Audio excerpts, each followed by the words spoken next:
Assalamualaikum warahmatullahi wabarakatuh. Perkenalkan, nama saya Aldi William Patoni dengan NIM 860309604 dari Fakultas Keguruan dan Ilmu Pendidikan Universitas Terbuka, Prodi PGSD, mau menjelaskan hubungan timbal balik antara filsafat ilmu dan pendidikan sebagaimana dijelaskan dalam materi. Soal yang pertama, bagaimana filsafat ilmu mengawasi dan memperkuat eksistensi keilmiahan dan serta nilai-nilai dalam ilmu pendidikan. Filsafat ilmu berperan sebagai landasan dasar dalam mengembangkan ilmu pendidikan. Filsafat ilmu mengawasi eksistensi ilmu pendidikan melalui 3 kajian utama, yaitu ontologi, epistemologi, dan aksiologi. Ontologi membahas hakikat pendidikan sebagai objek kajian. Epistemologi membahas bagaimana pengetahuan pendidikan diperoleh dan diuji kebenarannya. Sedangkan aksiologi membahas nilai dan manfaat pendidikan bagi kehidupan manusia.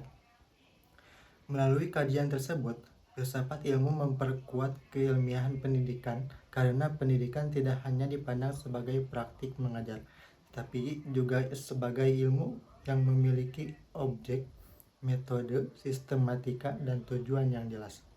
Filsafat ilmu membantu pendidikan agar tetap bersifat rasional, kritis, sistematis, dan dapat dipertanggungjawabkan secara ilmiah. Selain itu, filsafat ilmu menjaga agar pendidikan tetap berorientasi pada nilai kemanusiaan, moral, etika, dan pengembangan karakter peserta didik. Yang kedua, bagaimana pendidikan yang bermakna dan bernilai turut memperkuat perkembangan filsafat ilmu. Pendidikan yang bermakna tidak hanya menekankan transfer pengetahuan, tetapi juga membentuk manusia yang berpikir kritis, beretika, dan mampu memecahkan masalah kehidupan.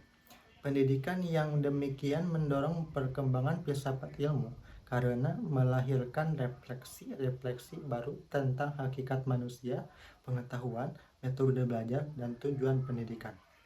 Ketika pendidikan mampu menanamkan nilai moral, tanggung jawab sosial, dan sikap ilmiah, maka filsafat ilmu semakin berkembang sebagai alat untuk mengevaluasi arah perkembangan ilmu pengetahuan.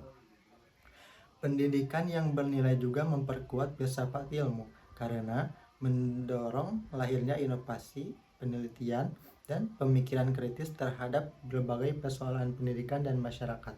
Dengan demikian, hubungan antara pendidikan dan filsafat ilmu bersifat saling memperkuat. Yang ketiga, mengapa filsafat ilmu dapat disebut sebagai pisau analisis ontologi, epistemologi, aksiologi dalam membedah persoalan-persoalan pendidikan.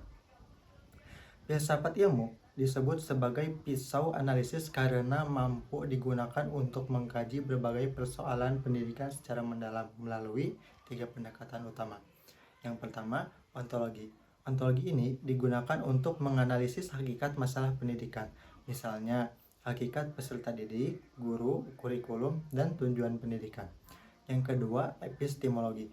Epistemologi ini digunakan untuk mengkaji cara memperoleh pengetahuan dalam pendidikan, metode pelajaran, metode penelitian, serta validitas ilmu pendidikan. Yang ketiga, aksiologi. Aksiologi ini digunakan untuk menilai manfaat etika dan nilai moral dari penerapan pendidikan dalam kehidupan bermasyarakat. Dengan ketiga pendekatan tersebut, filsafat ilmu membantu para pendidik dan peneliti memahami masalah pendidikan secara kritis, menyeluruh, dan tidak hanya berdasarkan kebijakan semata. Oleh karena itu, filsafat ilmu menjadi alat penting dalam mengevaluasi kebijakan pendidikan, proses pembelajaran, maupun pengembangan kurikulum. Contoh konkret penerapan filsafat ilmu dalam praktik pendidikan. Beberapa contoh penerapan filsafat ilmu dalam praktik pendidikan antara lain, yang pertama, dalam kebijakan pendidikan.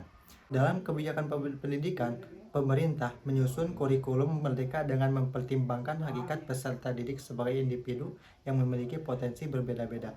Pendekatan ini menunjukkan penerapan ontologi dan aksiologi pendidikan karena pendidikan diarahkan pada pengembangan karakter, kreativitas, dan kemampuan berpikir kritis. 2. Dalam kurikulum.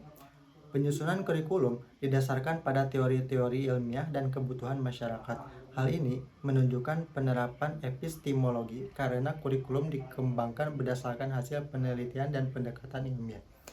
Yang ketiga, dalam proses pembelajaran, guru menggunakan metode diskusi, problem based learning, dan pembelajaran konstekstual agar siswa aktif berpikir dan menemukan pengetahuan sendiri.